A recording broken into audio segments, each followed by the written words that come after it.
And as you can see, as I said, Brian Cage is going to be in another match against two people that are a little bit more higher up with him in strength and power. You got Brock Lesnar, the Beast Incarnate, and you have Keith Lee, who is the North American Champion. I haven't seen much of Keith Lee's work, nor have I seen much of Brian Cage's work, but of what I've seen so far in the game, they are very They are just like Lesnar. They're powerhouses. I mean, Keith tends to have a little bit of a high-flying thing, but... Thank you. Thank you. You're welcome. Wow. I got it too. Thank you. You're welcome.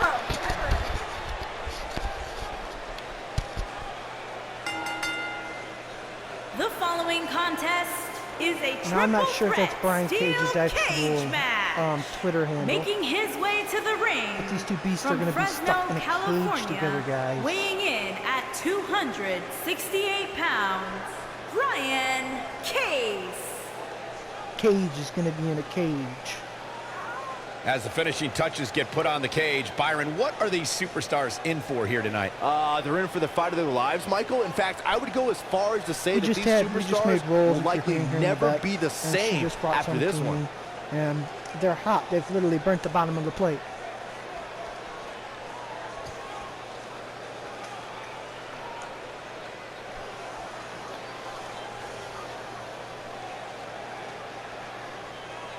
Brian Cage.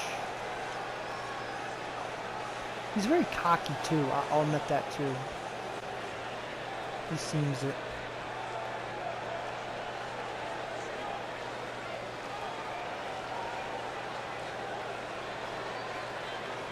And his opponents, first, from Texas, weighing in at 331 pounds, Keith Lee. Yes, Keith Lee was also a download. Like I said, I don't know much about Keith Lee, but I'll try to do a little shoot off here and tell you a little bit of info about him, if I can find any. If you guys didn't know, I do keep my phone handy right here next to me when I'm doing the entrances, so you guys can learn a little bit about him.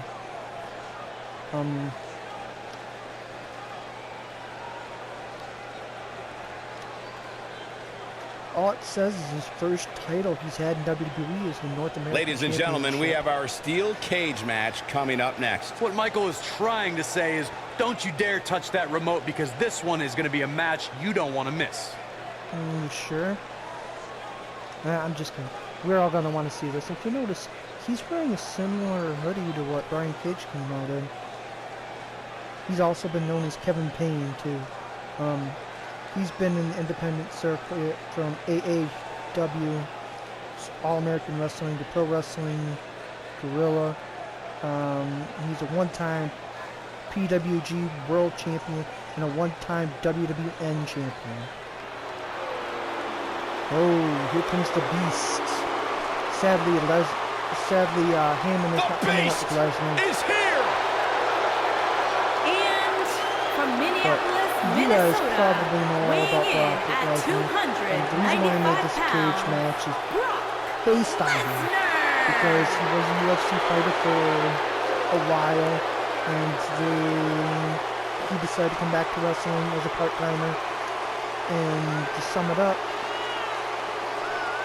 he's one of those people that you'd love to see in a steel cage or a Hell in a Cell, just like Undertaker and Kane. So you've seen them in Hell in a Cell, but it's not even funny. But if you didn't know, he was also a professional football player before he made his debut in WWE.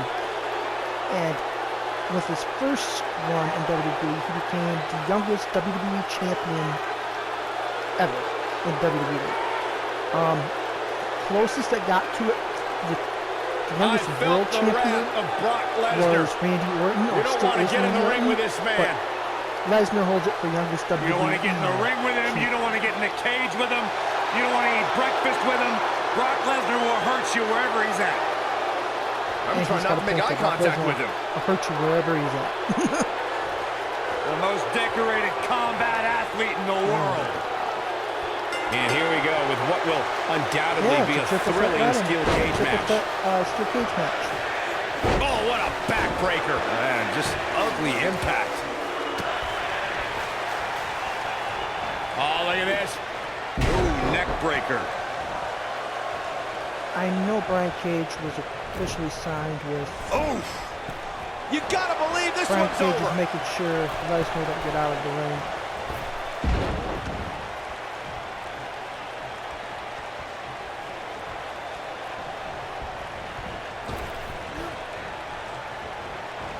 The superstar always needs to be ready to be attacked by both opponents in a triple threat match.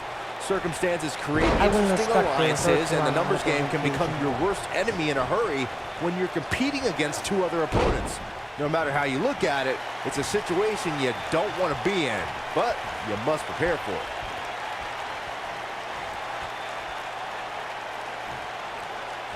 He's doing a pretty good start. To your point earlier, Byron, we've definitely seen some unbelievable attacks be launched from the top of the steel cage. And you mentioned the most iconic, the steel cage match for the Intercontinental Championship. We saw Jimmy Superfly Snuka clash against bitter rival, the magnificent Morocco. There's no denying that Superfly set the bar. You look over the years to people like Jeff and Matt Hardy, Eddie Guerrero, Kurt Angle, and Chris Jericho. They continued to push the envelope and executed unbelievable attacks from the top of the cage. And watch Rikishi take flight on the top of the steel cage. Wow, there's a certain feeling that comes over the combatants in the steel cage match once they hear the door close and see the official lock it. The superstar must know that their body is going to be thrown again. Oh, Keith Lee came in to save the day. Impact. Scoop slam.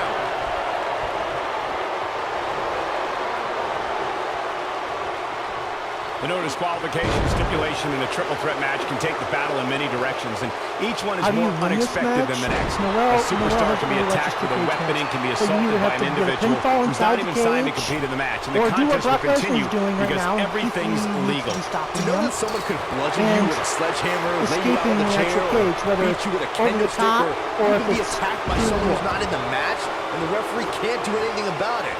It makes things very difficult if you're on the receiving end of assaults like that. It's always important to get off to a strong start in a match. It's even more important to do that in a triple threat match, given that you're going up against two opponents at the same time. Add to that the no disqualification stipulation, and there's little to no room for error or mistake, and it can cost you a lot more than winning the match.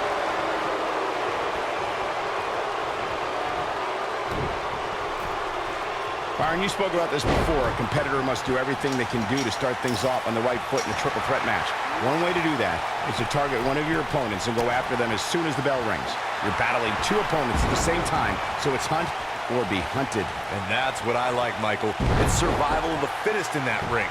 In a triple threat, a superstar can't waste time feeling opponent. Here he goes. Discus lariat. That was nasty. This is all but over. Good golly, what a knee.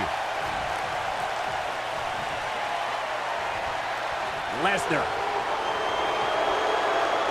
A lot of people are asking if they miss. He's definitely starting to lose it here. Is there anyone out there that doesn't like the fact that WWE has an audience? How do you do that? I don't know, Michael. That's a good thing. I don't think you could have taken much more of that. It sounds real weird, too, in the process. He's looking at it.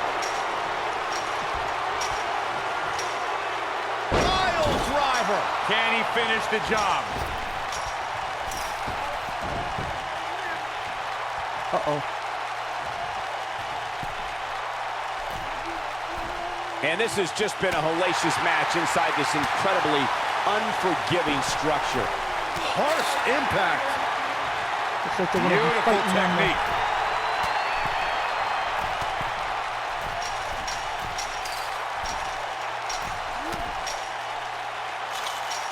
We talk about how important stipulations are in a steel cage match.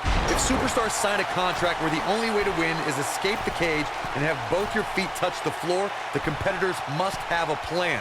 Especially since you have to be comfortable trying to escape through the cage door as you do climbing over the top of the cage and vice versa. Brock Lesnar won. Corey, you touched on something moments ago that Sometimes it doesn't work out in your favor, but that was a very quick and easy match.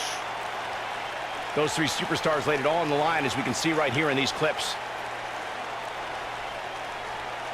Overall, this match was average at best, but not every match is going to be memorable. In fact, I've almost forgotten it happened already. Here is your winner, Brock Brian Cage didn't want to What a get great match and a huge victory to Lesnar out of there, obviously. a dominating showing where we saw the beast Which Brock doesn't make any Lesnar sense just to me annihilate his whatsoever. opponent. That's what Brock does best.